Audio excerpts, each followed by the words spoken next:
welcome back to your feel-good breakfast show, Expresso on SABC3. Now, of course, today is Mandela Day all over the country, and we are inspiring you with ideas of what you can do for your 67 minutes, for a man who gave up 67 years of his life in service of this country. Now, if you haven't had any ideas yet, we'll be sharing some with you, but one of them, you could join the Madiba organization, an organization that aims to get the country, children, adults, all passionate about reading and storytelling. Again, on the line this morning, I've got Arabella Koopman, who's the content manager of the organization. Good morning, Arabella. Morning. How are you this morning? I'm good, thank you, and you? Fantastic. I'm sure that you're getting yourself ready for a very, very busy day. Indeed, yes. Do tell what you're going to be getting up to on Mandela Day today. Well, we've got quite a few things going on. We've got some on the ground in community activities, but I think probably the viewers would be most interested in how they can join with us. Yes.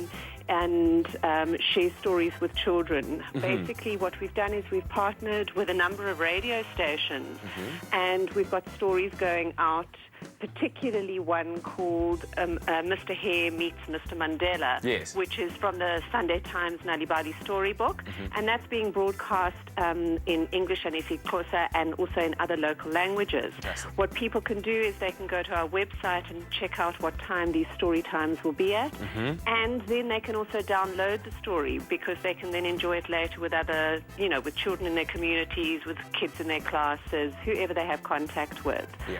And also lots of other stories to download, so that we read not only today for 67 minutes with children, but that we continue to do so afterwards, and so continue Mandela's legacy in that way. Indeed. And why would you say it's so important for us as a nation to continue to be inspired by reading and storytelling?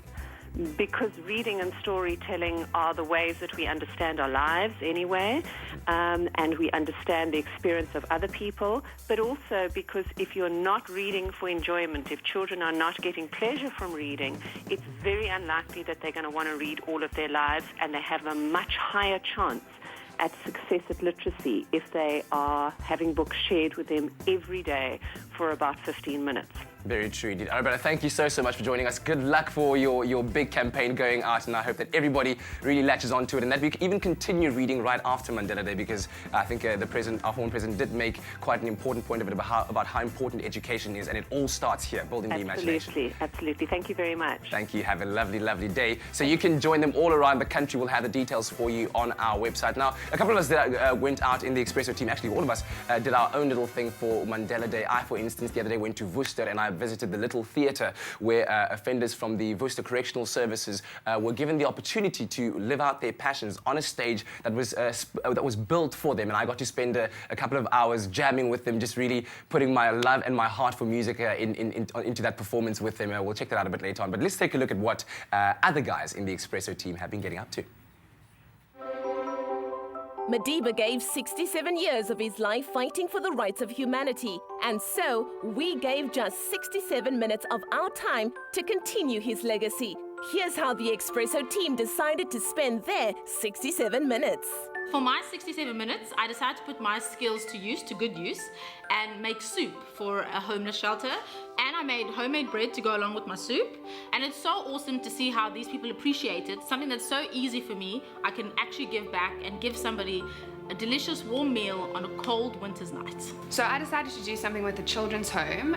We decided to go to Nazareth House. Nazareth House is home to kids that have been abandoned, as well as kids with severe mental and physical disabilities. And it was really touching to be around them and just be able to give them a bit of time. That's really all they want, is a little bit of your time.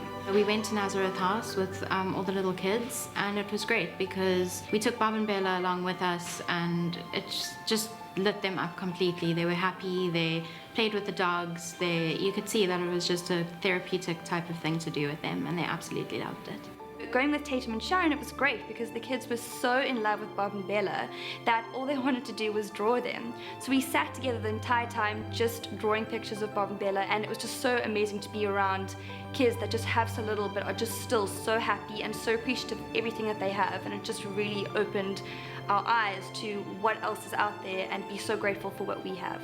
So I collected a whole bunch of secondhand clothing from myself, from my friends, and some of the colleagues at Expresso, and put it all in the boot of my car and drove down to the Haven night shelter. It's always nice to, be able to give something that maybe you're not wearing anymore to people who actually need it. So for my 67 minutes of changing the world, I decided to get tested for HIV and make that public, and ask some friends to join me and to do some research on HIV and AIDS in South Africa. I took Boniswa, the lady who cleans my flat once a week, to get her eyes tested. I could see that she was struggling to see things, so I just wanted to make sure that everything is in order, and she needs glasses. And I'm very glad I was part of this whole experience. For our 67 minutes, we went to Pinelands, to an old age home in Pinelands, and we had a chat with all the residents. We served them tea, made them coffee, interacted with them, talked a bit, got to know them a little bit better. It was really great. I felt it was so touching because they miss the experience of being around people, and I know how much they need that love and that support. This is but to mention a few projects. There were also beach cleanups, conversations in African languages between diverse friends, and cupcakes for orphans. Tell us what you'll be doing, and let's make every day a Mandela Day.